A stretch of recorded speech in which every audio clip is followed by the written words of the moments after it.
أعوذ بالله من الشيطان الرجيم بسم الله الرحمن الرحيم الحمد لله رب العالمين والصلاة والسلام على سيد المرسلين اللهم صل على سيدنا محمد الذي ملأت قلبه من جلالك وعينه من جمالك فأصبح فرحا مؤيدا منصورا وعلى آله وصحبه وسلم تسليما والحمد لله على ذلك.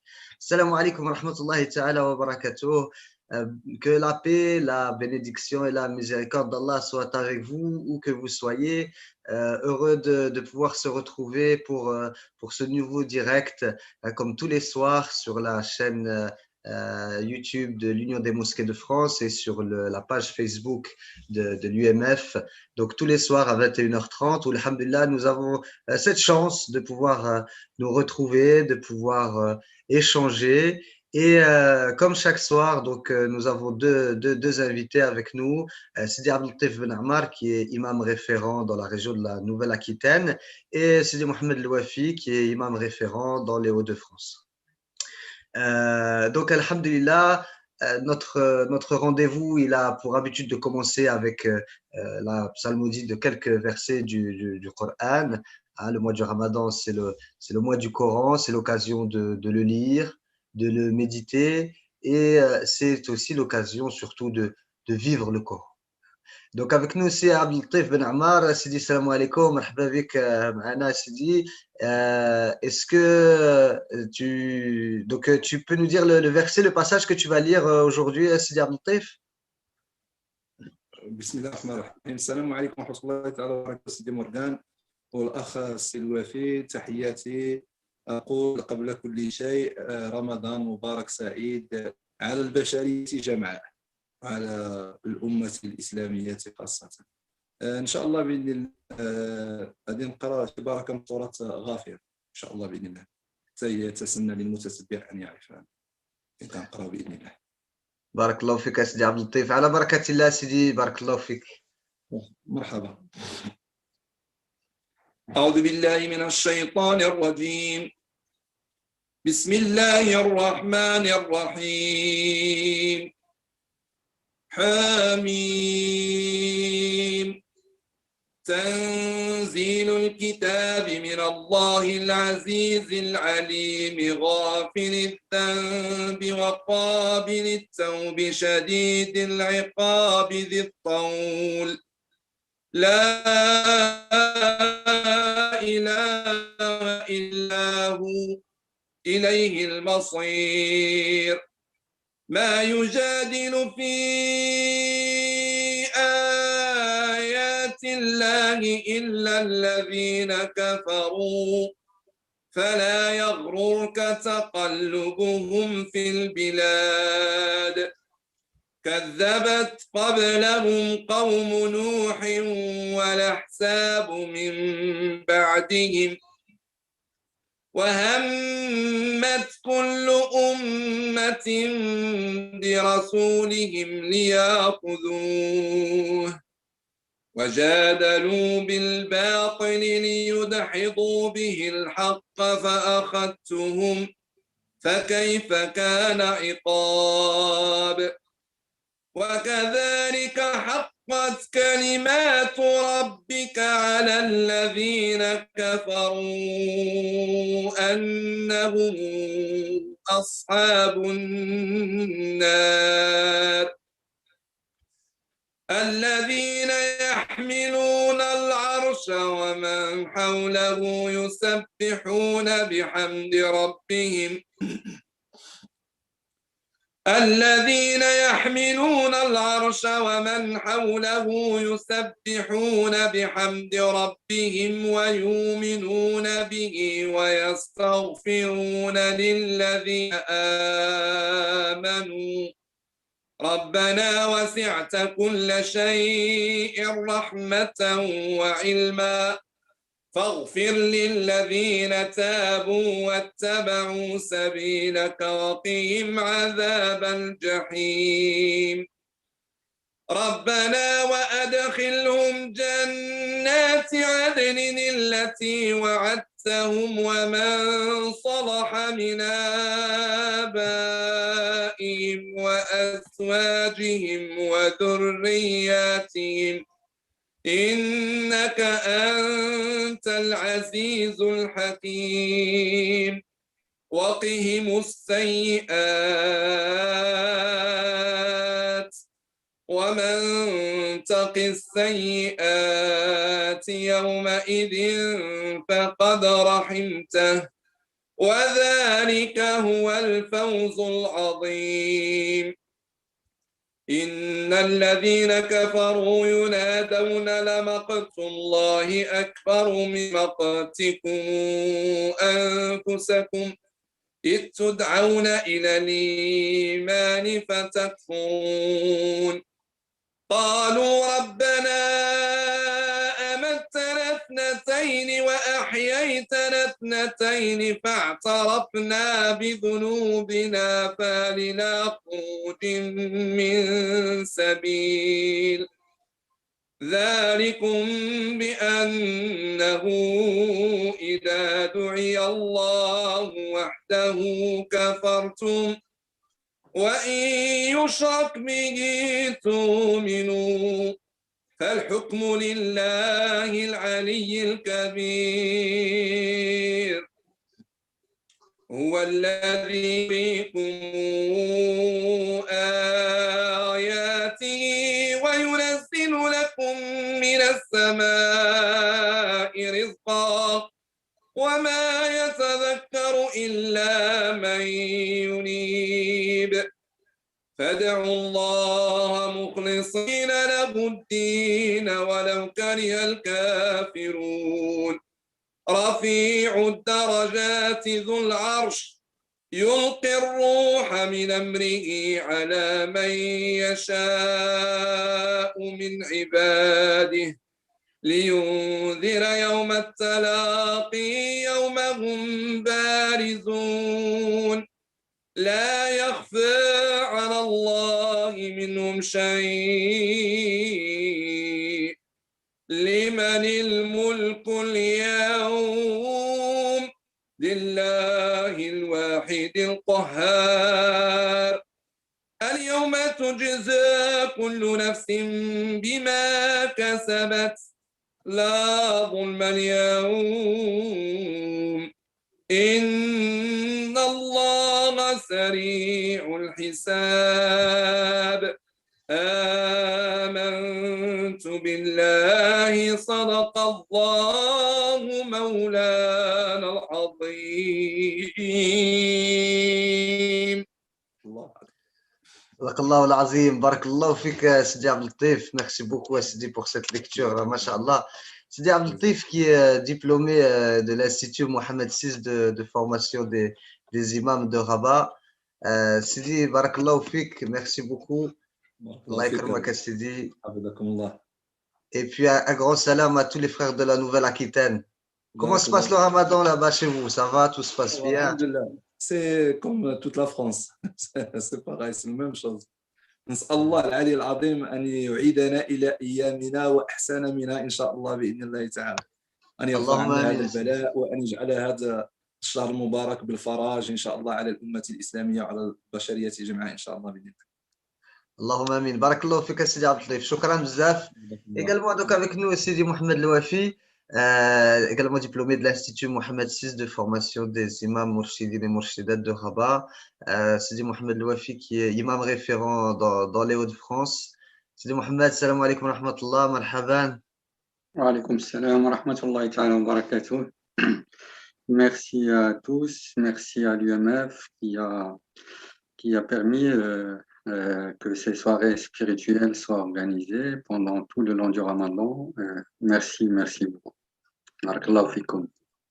C'est vrai que c'est une chance, alhamdoulilah, de pouvoir se retrouver quotidiennement, pouvoir échanger, pouvoir profiter de ces, alhamdoulilah, de ces instants de spiritualité, lecture du Coran, mais également parce que le Ramadan, effectivement, si c'est un mois de spiritualité, c'est un mois aussi qui est basé sur le fiqh, sur la jurisprudence, pour que nos actions soient correctes à l'enseignement d'Allah et à la volonté d'Allah et l'enseignement de notre prophète sallallahu alayhi wa sallam. Et donc, si Mohamed, aujourd'hui, donc tu vas nous faire une intervention sur justement la jurisprudence du jeûne, pour pouvoir nous aider à comprendre comment jeûner de la meilleure des façons. C'est bien ça, c'est Mohamed. Oui, bien sûr, Inch'Allah. Inch'Allah.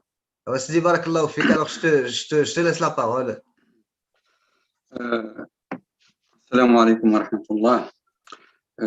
Certes, la louange est à Allah, nous le louons, nous lui demandons l'aide et le pardon, et nous cherchons refuge auprès de lui contre le mal de nos âmes et contre nos mauvaises actions. Celui qu'Allah guide, personne ne peut l'égarer, et celui qui l'égare, personne ne peut le guider.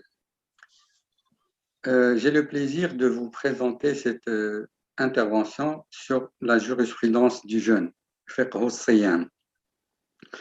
Comme vous le savez tous, nous sommes au mois du Ramadan, qui est un mois exceptionnel, où nous pratiquons des adorations avec la permission d'Allah Azza wa Jal.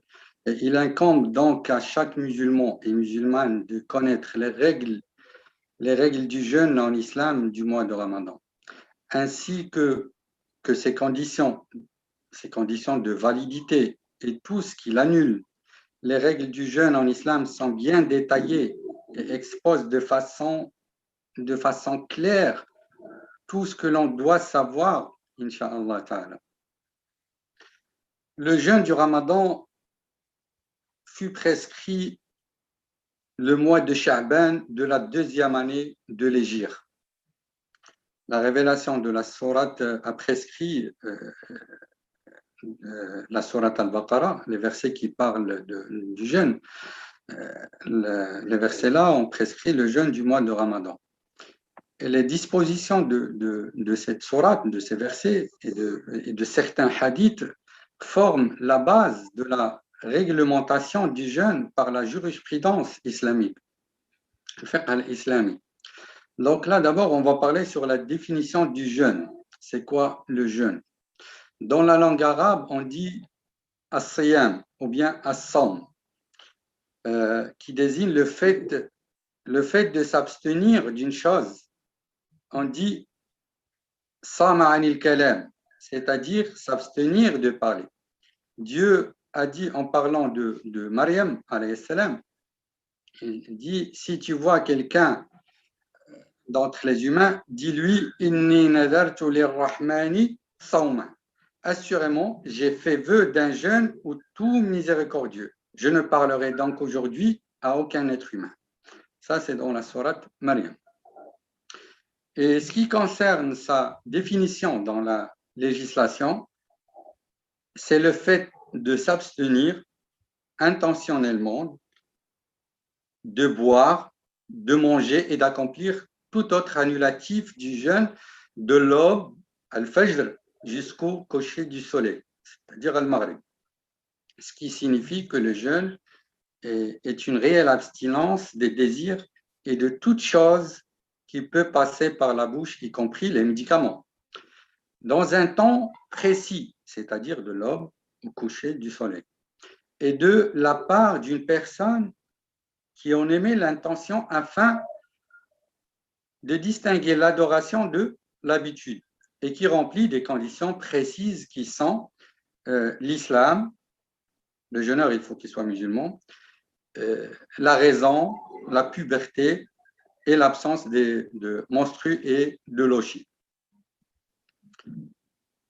Le pilier du jeûne, c'est al-imsak, s'abstenir des désirs, de la nourriture et de la boisson et du rapport intime, ou s'abstenir de tout ce qui peut rompre le jeûne.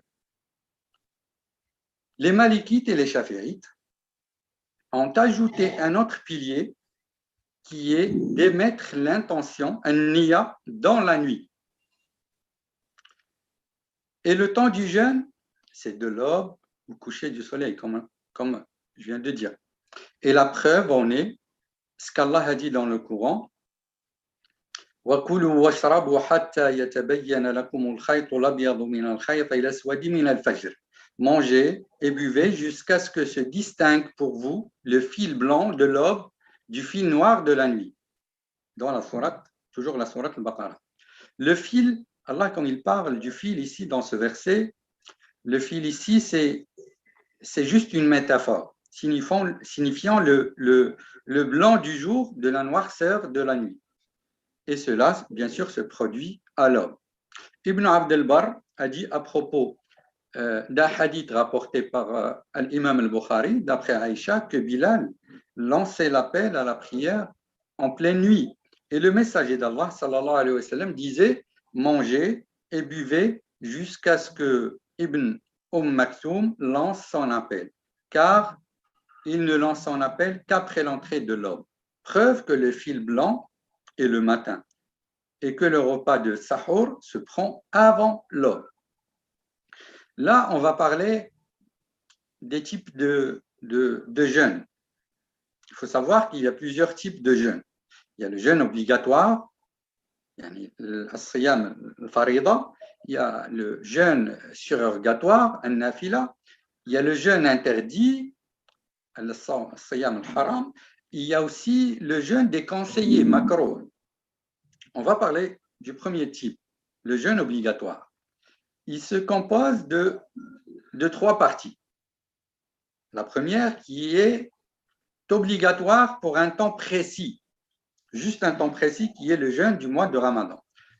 La deuxième partie qui est obligatoire pour une raison, qui est le jeûne au sawm al-kaffara, ou al-kaffarat, le jeûne expiatoire. Et la troisième partie, c'est le jeûne votif, sawm al-nudhur. Cela, le jeûne votif, consiste à formuler un vœu du genre Seigneur, si je réussis mon examen, par exemple, je m'engage à jeûner un jour ou un nombre de jours. Quant au deuxième type de jeûne, qui est le jeûne interdit, c'est interdit de jeûner le jour de doute, qui est le 30e jour du mois de Sha'ban. Et les savants sont d'accord que ce n'est pas déconseillé et c'est même permis si cela coïncide généralement avec le jeûne surrogatoire, comme le jeûne du lundi et jeudi, ou que la personne doit rattraper un jour de jeûne. Et il faut savoir que quiconque se lève le matin et n'a rien mangé ni bu, puis il s'est rendu compte que c'est le premier jour du Ramadan, son jeûne n'est pas valable. Il continue de jeûner, mais il doit rattraper ce jour après le Ramadan. Pourquoi? Parce qu'il manque l'intention. En conclusion, le jeûne, le jour de doute, est déconseillé chez toutes les écoles, les doctrines, sauf bien sûr chez les chafi'ites, ils ont dit que c'est même interdit. Jeûner les 2 jours de fête, c'est interdit. Les 2 jours de fête, c'est la fête du Ramadan, Eid al-Fitr, et la fête du sacrifice, Eid al-Adha. Et aussi les jours de Tashriq, c'est les 3 jours après le jour de la fête du sacrifice, c'est-à-dire le 11e, 12e et 13e jour du mois d'Al-Hijja. Ce sont des jours destinés à manger, à boire et à prier. Comme le prophète sallallahu alayhi wa sallam a dit, nul ne doit les jeûner, dans un hadith qui est rapporté par Tirmidhi, Abu Daoud, Nasa'i et d'autres.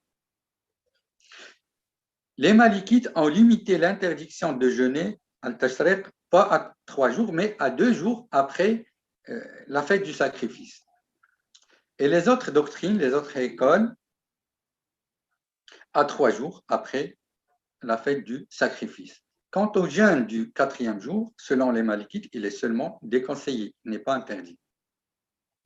Il est interdit aussi le jeûne d'une femme qui a ses menstrues ou ses lochis, donc c'est interdit. Et il n'est pas valide son jeûne. Si elle jeûne, elle doit, ces jours-là, elle doit les rattraper après le Ramadan, bien sûr. Après, on a le jeûne de celui qui craint pour lui-même de périr en jeûnant. C'est interdit pour lui de jeûner. Là, on va parler du 3e type de jeûne, qui est le jeûne déconseillé. C'est Siyam al-Dahri. jeûner en continuité. C'est déconseillé. Quelqu'un qui jeûne tous les jours sans s'arrêter. On l'appelle siyam ad-dahr, jeûner en continuité. C'est aussi déconseillé jeûner seulement le jour du vendredi, jeûner seulement le jour du samedi, jeûner le jour de doute et jeûner 1 ou 2 jours avant le ramadan. Chez la majorité des savants, sauf chez les chafi'ites, c'est interdit, pas déconseillé. L'avis le plus connu chez les malikites, que le jeûne en continuité et jeûner le jour du vendredi seul n'est pas déconseillé. Ça, c'est chez l'école malikite. Ils ont dit que c'est seulement déconseillé chez les autres écoles, mais pas chez les malikites.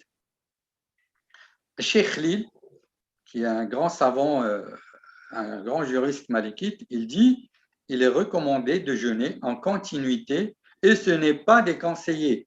Comme il est recommandé de jeûner le vendredi seul et ce n'est pas déconseillé parce que ce qui est interdit est basé sur la peur de son imposition, que ça devient obligatoire. Et cette raison a été annulée après la mort du prophète sallallahu alayhi wa sallam. Comme il est déconseillé de jeûner le jeûne surérogatoire pour quelqu'un qui doit rattraper ses jours de jeûne. Il doit d'abord commencer par rattraper les jours en question. Il est aussi déconseillé pour l'invité de jeûner sans la permission de l'hôte. Et aussi jeûner le jour de la naissance du prophète sallallahu alayhi wa sallam. C'est déconseillé. Les malikites ont déconseillé aussi de jeûner les 6 jours de Shawwal si la personne les enchaîne juste après l'Aïd. Par contre, ce n'est pas déconseillé si elle les sépare ou elle les reporte ou les jeûner en secret. Le 4e type de jeûne, c'est le jeûne recommandé ou le jeûne surérogatoire, som an-nafila, c'est-à-dire se rapprocher de Dieu par des actes d'adoration qui ne sont pas obligatoires. Dieu a dit dans la sourate Al-Baqarah وَمَنْ تَطَوَّعَ خَيْرًا فَإِنَّ اللَّهَ شَاكِرٌ عَلِيمٌ. Et quiconque accomplit de bonnes œuvres de manière surérogatoire, alors Allah est reconnaissant, omniscient. Les jours de jeûne surérogatoire sont jeûner un jour et manger un jour, comme le jeûne du prophète David, comme le prophète sallallahu alayhi wa sallam l'avait dit dans un hadith. Et jeûner 3 jours de chaque mois, c'est un jeûne surérogatoire. Et il est préférable que ce soit les jours des nuits blanches, qui sont les 13e, 14e et 15e de chaque mois arabe. Et sa récompense est comme celui qui jeûne en continuité. C'est aussi préférable de jeûner les lundis et les jeudis de chaque semaine et jeûner les 6 jours de Shawwal, même s'ils sont séparés. Et jeûner le jour de Arafat, c'est le 9e pour le non-pèlerin. Quant au pèlerin, il n'est pas légal pour lui de jeûner le jour de Arafat. Jeûner les mois sacrés, ils sont 4, 3 consécutifs, qui sont Dhul-Qa'da, Dhul-Hijjah et Muharram, et un seul qui est le mois de Rajab.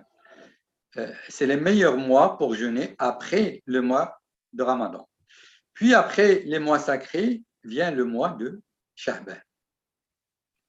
Et aussi jeûner le mois de Sha'ban, sauf chez les chafi'ites qui ont dit que c'est déconseillé de jeûner la 2e moitié de Sha'ban. Pour quelqu'un qui fait le jeûne surérogatoire, est-ce qu'il a le droit de rompre son jeûne s'il en a envie ou il doit continuer? Les savants ont 2 avis sur ce sujet. Le premier est celui des Hanafites et Malikites, qui dit quiconque commence le jeûne surérogatoire ou même la prière surérogatoire, il doit l'accomplir obligatoirement. Et s'il rompt son jeûne, il doit rattraper le jour en question. Aussi, s'il voyage délibérément juste pour rompre son jeûne, alors il doit rattraper le jeûne. Allah Azza wa Jalla a dit dans un verset dans la sourate Muhammad, وَلَا تُبْطِلُوا أَعْمَالَكُمْ, ne rendez pas vaines vos œuvres. Et l'imam Malik a dit, il n'est pas permis pour la personne qui jeûne le jeûne surrogatoire de rompre son jeûne, sauf en cas de nécessité. Dans ce cas, il doit rattraper. Le deuxième avis, c'est celui des Shafi'ites et Hanbalites qui dit quiconque s'engage dans tout ce qui est surrogatoire autre que le Hajj et la Umrah, comme s'il commence par exemple le jeûne, la prière ou les i'tikaf, les ablutions ou les invocations après chaque prière, il ne lui est donc pas nécessaire de les terminer. Et il a le droit d'interrompre sans rattrapage pour le jeûne, mais il est souhaitable, ils disent qu'il est souhaitable pour lui de les compléter, et il est détestable de les laisser sans excuse valable. Quand est-ce que le jeûne devient obligatoire? Le jeûne devient obligatoire par l'une des trois choses. La première, le vœu. C'est-à-dire qu'une personne promet de jeûner un jour ou un mois ou quelques jours pour se rapprocher de Dieu. Donc, il est obligé de le faire. Le deuxième, c'est l'expiation, le kafara. C'est jeûner pour un péché commis par une personne comme l'homicide accidentel ou quelqu'un qui n'a pas tenu son serment quand la personne jure, ou rompre le jeûne du Ramadan avec des relations charnelles pendant la journée. Et aussi ad-dihar. Ad-dihar, c'est quand un époux adresse à son épouse une parole impliquant sa comparaison à sa propre mère. C'est-à-dire, il dit à sa femme, tu es pour moi illicite, tu es haram pour moi.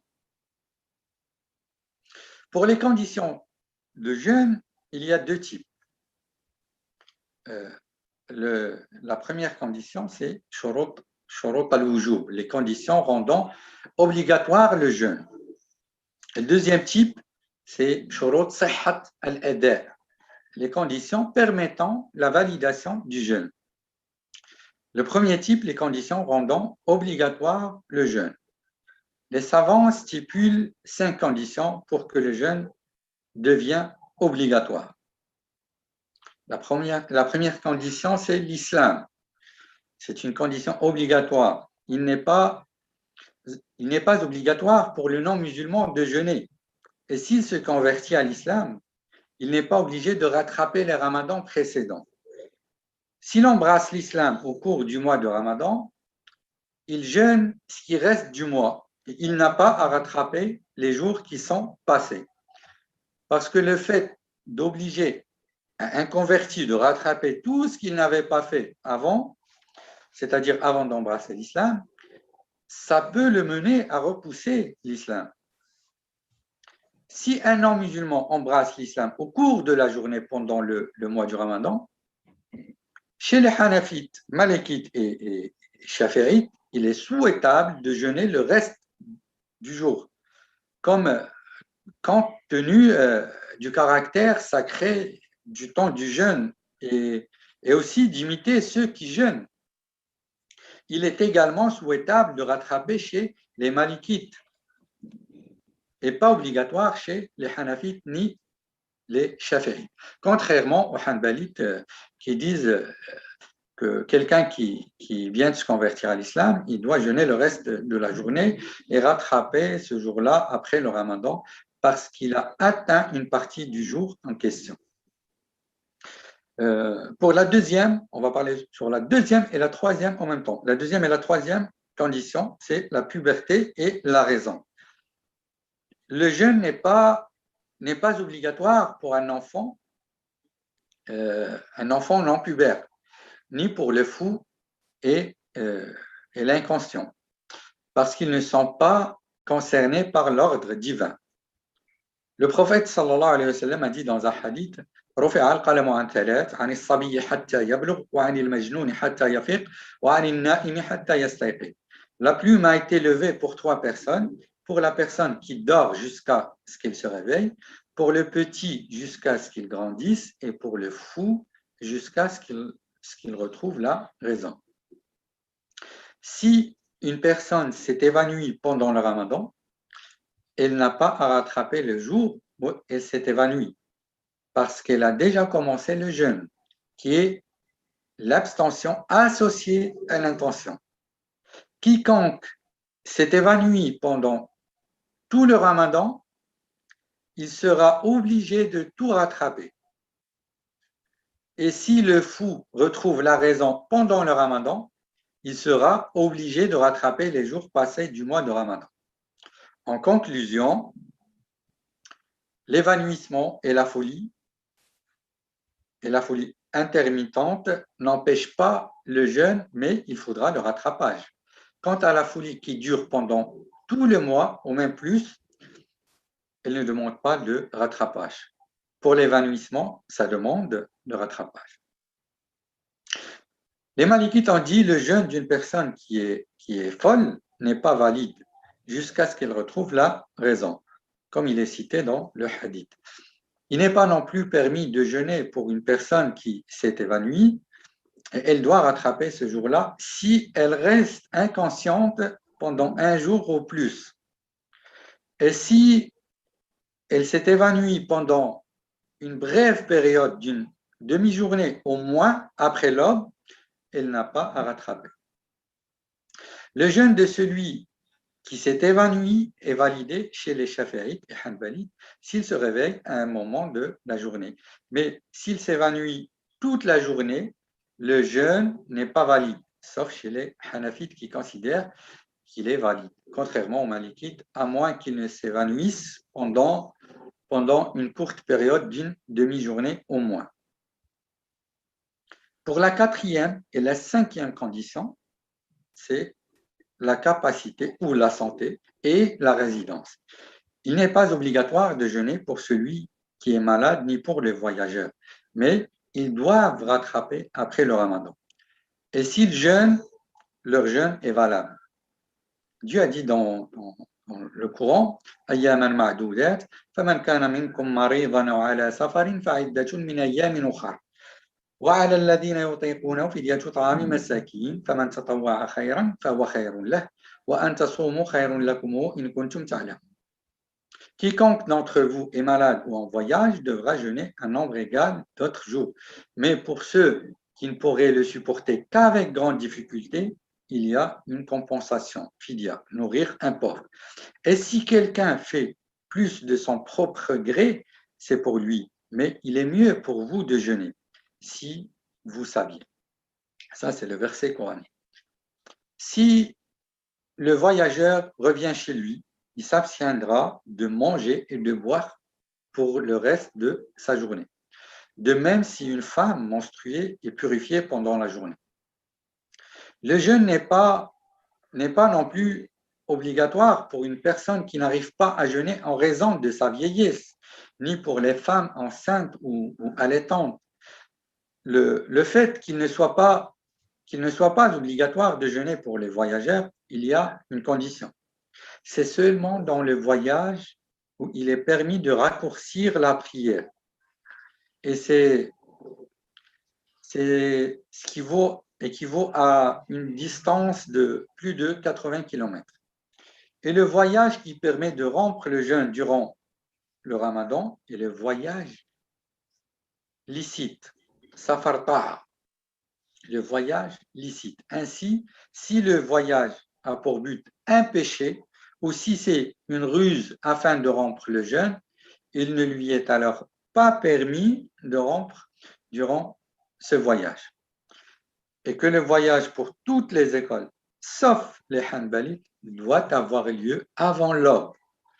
Si le résident jeûne au début de la journée, puis commence son voyage, il ne doit pas rompre son jeûne. Mais s'il tombe malade, il a le droit de rompre le jeûne, parce qu'il y a la permission de le rendre. Les Hanbalites ne stipulent pas cette condition, mais il vaut mieux pour lui, pour la personne qui voyage pendant la journée et qui avait déjà l'intention de jeûner, de terminer, de finir son jeûne. Qu'Allah nous accorde la droiture et la compréhension de sa législation. Wassalamu alaikum wa rahmatullahi ta'ala wa barakatuh. Barakallahu fik, Sidi Mohamed. Jazakallahu khair pour toutes ces explications, cette étude du jeûne avec en profondeur. Shukran bzaf Sidi. Demain, Inch'Allah, Sidi Mohamed, tu seras avec nous encore pour continuer dans cette leçon, dans ce cours sur la jurisprudence du jeûne. Barakallahu fik, Sidi Mohamed.